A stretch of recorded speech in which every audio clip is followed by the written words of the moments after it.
Hey friend, welcome back to the Grace-Filled Mom Show. I'm so glad you're here. Today we're talking about something that's been heavy on my heart lately, but also so life-giving, and that's this: celebrating your wins, even the small ones. Now, I'm not talking about an indulgent, I deserve a spa day every Friday kind of thing. I'm talking about a heart posture of gratitude and acknowledgement, a pause, a moment, a way to say, God, I see you in this. So grab your favorite warm beverage and let's talk about it. Welcome to the Grace-Filled Mom Show. Hey, mama friend, and welcome to the Grace-Filled Mom Show, where we're all about real talk on motherhood, faith, and finding grace in the messy middle. I'm Hillary, your host, fellow mama, and Bible-believing bestie. Each week, we'll chat about renewing our minds, navigating the highs and lows of mom life, and staying rooted in truth, even when the dishes are piled high and the toddler is melting down. So grab your favorite drink, get comfy, and let's dive in.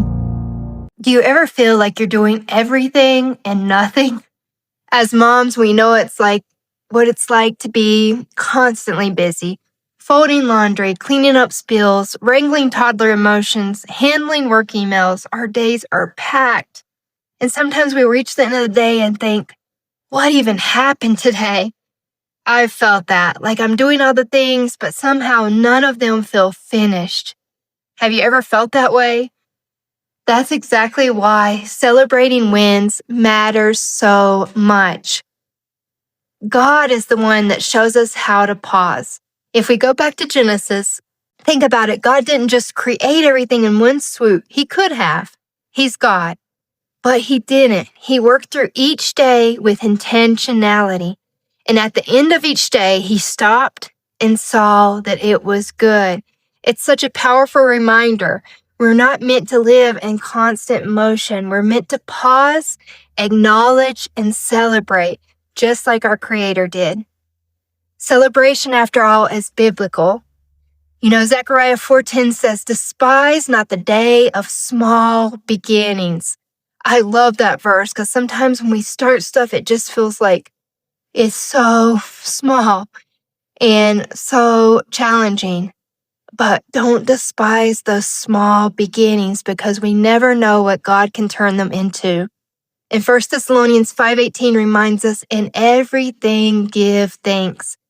That little win you had today, whether it was a peaceful morning routine or managing your child's meltdown without losing your cool, that matters. Celebrating our successes isn't about pride or performance. It's about gratitude. It's a way of saying, God, I see what you're doing. Thank you. So what does celebrating wins actually look like? Here are a few grace-filled, low-cost ways to mark those moments. We can just pause and pray. It can be as simple as that. Acknowledge the win and thank God out loud. We can write it down. You can keep a victory journal or grab a printable gratitude journal from the Etsy shop.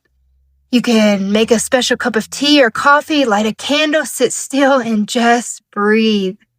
Oh, we've forgotten how to just be still and let moments just wash over us. We can take a nature walk and let creation remind you of His faithfulness. You can frame a win, literally, write down a moment, stick it up on your prayer board or mirror, and we can worship in gratitude. You can put on that favorite worship playlist and let it become your celebration soundtrack. Sometimes the best celebrations are the quietest ones.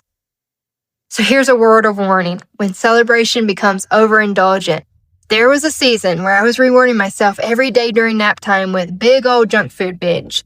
It wasn't meant to be a celebration, but it turned into something I craved because it felt like I needed to have a reward and just sit down and rest after the chaotic mornings that I had already had.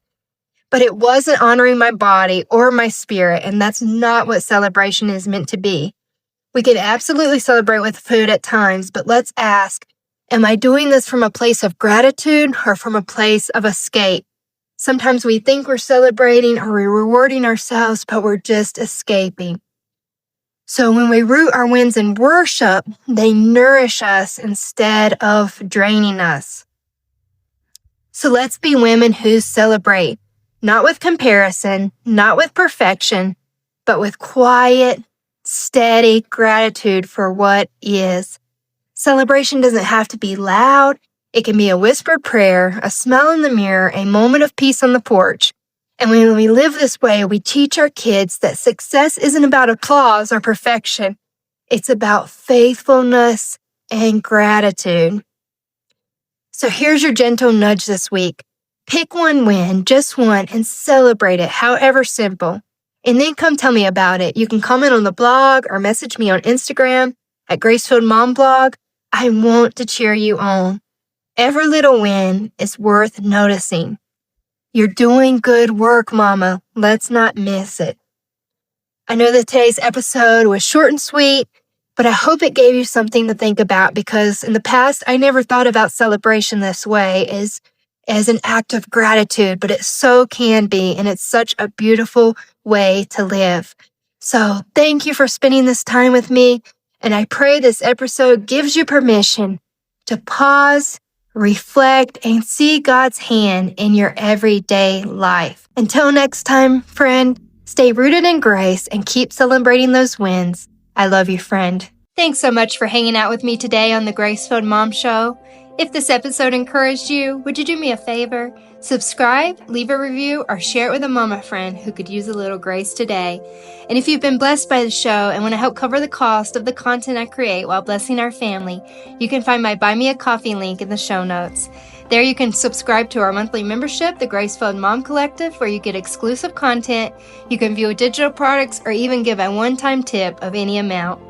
Your prayers are also very much appreciated. I'm praying for you, Mama, that you and your family have kingdom impact.